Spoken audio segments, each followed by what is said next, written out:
नमस्कार विद्यार्थियों। इससे पहले वाले वीडियो में हमने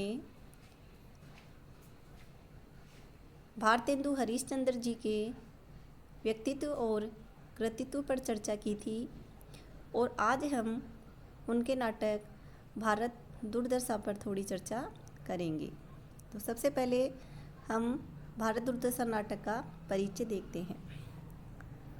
देशभक्ति पर आधारित भारत दुर्दशा नाटक भारतेंदु हरीशचंद्र जी का एक अलग तरह का नाटक है, जिसे उन्होंने नाट्य रासक या लास्य रूपक कहा है। हिंदी साहित्य कोश भाग 2 में डॉक्टर लक्ष्मी सागर वार्ष्णेय ने भारत दुर्दशा का प्रकाशन वर्ष 1880 ईस्वी बताया है, जबकि भारतेंदु समग्र में संपादक ने इसे 1875 ईस्वी में छपा बताया है। भारतेंदु हरीशचंद्र ने 6 अंकों वाले इस नाटक में भारत के प्राचीन गौरव तथा वर्तमान दुर्दशा का सुंदर वर्णन किया है। दो पद के मंगलाचरण के पश्चात आरंभ प्रथम अंक में भारतेंदु ने भारत के प्राचीन गौरव का वर्णन किया है और उसके साथ ही विदेशी आक्रांताओं के कारण इस देश की जो दयनीय स्थिति हुई है उसका भी वर्णन किया है। द्वितीय अंक में भारत स्वयं अपनी दीन दशा सुनाता है और बेहोश हो जाता है, किंतु आशा उसके प्राण बचा लेती है। तृतीय अंक में भारतेंदु भारत की दुर्दशा के लिए जिम्मेदार फूट, अपव्यय, संतोषी वृत्ति, स्वार्थपरता जैसी शक्तियों का उल्लेख करते हैं। वे मानते हैं कि इन शक्तियों ने भारत को धन, बल और विद्या से शून्य कर दिया है। यही भारत के सर्वनाश का कारण है। चतुर्थ अंक में भारत दुर्देव भारत के निश्चित नाश का उपक्रम करता है। पांचवें अंक में एक सभापति, एक बंगाली, एक मराठी, एक संपादक, एक कवि और 2 देशवासी 7 लोग इस देश के बचाव के उपाय पर चिंतन करते हैं, किंतु डिसलॉयल्टी उन्हें इंग्लिश पॉलिसी नामक एक्ट की हाकिम इच्छा नामक दफ़ा में गिरफ्तार कर ले जाती है। छठे अंक में भारत भाग्य बेहोश पड़े भारत को जगाने का प्रयास करता है, किंतु जब उसे लगता है कि भारत का जगाना संभव नहीं है तो वह अपने सीने में कटार मार लेता है। स्पष्ट है कि यह नाटक भारतेंदु की निराशा को प्रकट करता है, इसलिए भारतेंदु समग्र के संपादक ने इस नाटक को दुखांत रूपक कहा है। अब हम देखते हैं भारतेंदु हरीशचंद्र और भारत दुर्दशा की पृष्ठभूमि। भारतेंदु के समय पारसी रंगमंच का जनता पर बहुत प्रभाव था, किंतु इसकी फूहड़ता और अश्लीलता से भारतेंदु जी को बहुत पीड़ा होती थी। उनके लिए पारसी रंगमंच एक चुनौती था, क्योंकि इस नाट्य शैली के कारण भारत का अभिजात वर्ग नाटक विधा से ही विमुख हो रहा था। नाटक उसके लिए कोई सम्मानजनक विधा नहीं रह गई थी। उन्होंने पहले तो नाटक को एक गंभीर साहित्यिक विधा के रूप में प्रतिष्ठित करने का महत्वपूर्ण कार्य किया। उन्होंने नाटक शीर्षक लंबा निबंध लिखकर हिंदी नाट्य शास्त्र की परंपरा की नींव रखी। इसके साथ ही उन्होंने यह भी माना कि समाज परिवर्तन के लिए नाटक सबसे उपयोगी विधा हो सकती है। भारतेंदु समकालीनों की तुलना में कहीं अधिक सजग थे, दूरदर्शी थे और भारत की दयनीय आर्थिक स्थिति को भली भांति समझते थे। सन 1881 में जिस राष्ट्रीय भावना का दिग्दर्शन भारतेंदु ने कराया था, वह सन 1885 और 1920 में कांग्रेस की स्थापना और असहयोग आंदोलन के रूप में साकार हो उठी।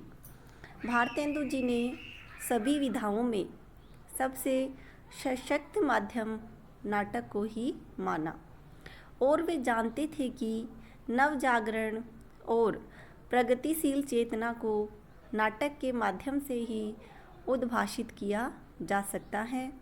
उन्होंने हिंदी प्रदेश की सांस्कृतिक आवश्यकताओं को पहचानते हुए हिंदी साहित्य विशेषकर नाटक में राष्ट्रीय और जनवादी तत्वों को समाविष्ट किया। भारतेंदु ने इस बात को पहचाना कि समाज को जगाने में नाटक सबसे प्रबल साधन सिद्ध होता है।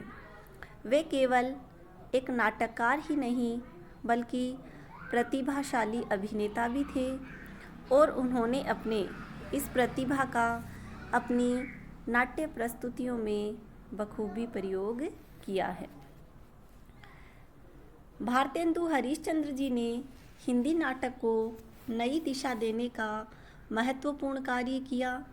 उनके नाटकों में विषय की विविधता है।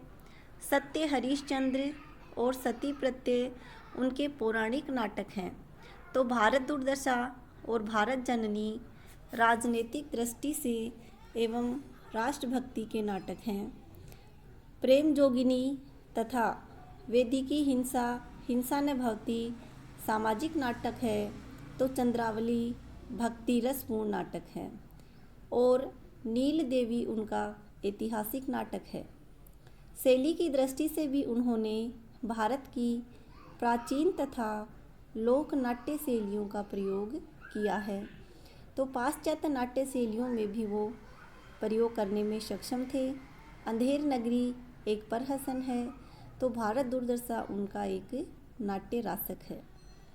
भारत दुर्दशा पश्चिमी शैली में लिखा गया एक लास्य रूपक है। भारतेंदु स्वयं इसे प्राचीन शैली का नाटक न मानकर आधुनिक शैली का नाटक स्वीकार करते हैं। पाश्चात्य नाटकों का आधार है संघर्ष, जो प्रस्तावना और भरत वाक्य से विहीन इस नाटक का प्राण है। ब्रजरतन दास ने स्पष्ट लिखा है कि इस नवीन नाटकों की रचना के मुख्य उद्देश्य श्रृंगार, हास्य, कौतुक, समाज सुधार, देश वत्सलता वाले नाटकों का उद्देश्य पढ़ने वालों के हृदय में स्वदेशानुराग उत्पन्न करना है और ये प्रायः करुण और वीर रस के होते हैं। उदाहरण के लिए भारत जननी, नील देवी, भारत दुर्दशा इत्यादि। इन तीनों नाटकों को भारतेंदु ने पश्चिमी शैली का स्वीकार किया है।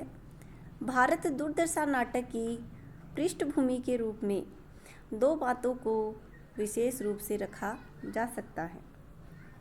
भारतेंदु हरिश्चंद्र एक सजग और स्वतंत्र चेता रचनाकार थे। उनके सामने भारत का एक ऐसा समाज था जो पराधीन था तथा जिसका अनेक प्रकार से शोषण किया जा रहा था। भारतेंदु इन सारी विषमताओं से अच्छी तरह परिचित थे तथा वे इनका विरोध करना अपना धर्म समझते थे। उनके मन में पराधीनता का दंश बहुत तेजी से चुभता था, इसलिए वे संकल्पित थे कि भारत इस पराधीनता से मुक्त हो। भारतेंदु का युग अनेक भारतीय मनीषियों के विचारों से आलोकित हो रहा था। एक ओर स्वामी दयानंद सरस्वती हो चुके थे, जो वेद और संस्कृत भाषा के अध्ययन का महत्व प्रचारित कर रहे थे, तो दूसरी ओर ईश्वर चंद्र विद्यासागर थे, जो यह मानते थे कि संस्कृत की रटन विद्या से अब कुछ नहीं होने का, अतः शिक्षा का माध्यम अंग्रेजी बनाने के पक्ष में थे। बंकिम और केशव चंद्र सेन से भी भारतेंदु अपरिचित न थे। माइकेल मधुसूदन दत्त और ईश्वर चंद्र विद्यासागर से भारतेंदु का घनिष्ठ संबंध इस तथ्य से प्रकट है कि मधुसूदन दत्त ने अपनी एक पुस्तक रत्नावली भारतेंदु जी को समर्पित की थी और ईश्वर चंद्र विद्यासागर की माता भारतेंदु की देखरेख में काशी सेवन करने आती थी। तो उस समय का बौद्धिक पर्यावरण था। भारतेंदु का व्यक्तित्व निर्माण करने वाले कई घटक निश्चित ही इस बौद्धिक पर्यावरण में देखे जा सकते हैं। भारतेंदु ने अपने समय की चुनौतियों को स्वीकार करते हुए हिंदी नाटक और रंगमंच को सर्वथा नई दिशा प्रदान की। उन्होंने प्राचीन और नवीन दोनों परंपराओं का समन्वय किया, किंतु वे किसी भी परंपरा का अंधानुकरण करने में विश्वास नहीं करते थे। पर यह निश्चित है कि उन्होंने नाटक और रंगमंच के क्षेत्र में सर्वथा नया मार्ग प्रशस्त किया। अब देखते हैं भारत दुर्दशा नाटक का रचना विधान। भारत दुर्दशा नाटक को भारतेंदु जी स्वयं ने नाटक रासक या लास्य रूपक कहा है तथा इसकी रचना भी उन्होंने पाश्चात्य शैली पर की है। स्पष्ट है कि इसकी रचना विधान भी पश्चिमी शैली से प्रभावित है। इस नाटक की रचना वे 6 अंकों में करते हैं। किसी भी अंक में कोई दृश्य परिवर्तन नहीं करते, अर्थात प्रत्येक अंक स्वतंत्र दृश्य भी है। भरत मुनि ने एक दिवस के कार्य विधान ही एक अंक में निर्दिष्ट किया है। भारत दुर्दशा में 6 अंक हैं और प्रत्येक अंक दृश्य का कार्य भी करता है। प्रायः सभी अंकों में एक दिवस के ही कार्यों की नियोजना हुई है। अंक शब्द का प्रयोग उन्होंने नाटक को कई विभागों में विभक्त करने के लिए भी किया है और अपनी मान्यताओं के अनुसार ही उन्होंने अंक योजना की है। इस प्रकार से हमने भारतेंदु जी द्वारा रचित नाटक भारत दुर्दशा पर एक चर्चा की है। भारत दुर्दशा के कथानक, कथोपकथन आदि हम अगले वीडियो में अध्ययन करेंगे। धन्यवाद। बस हो गया।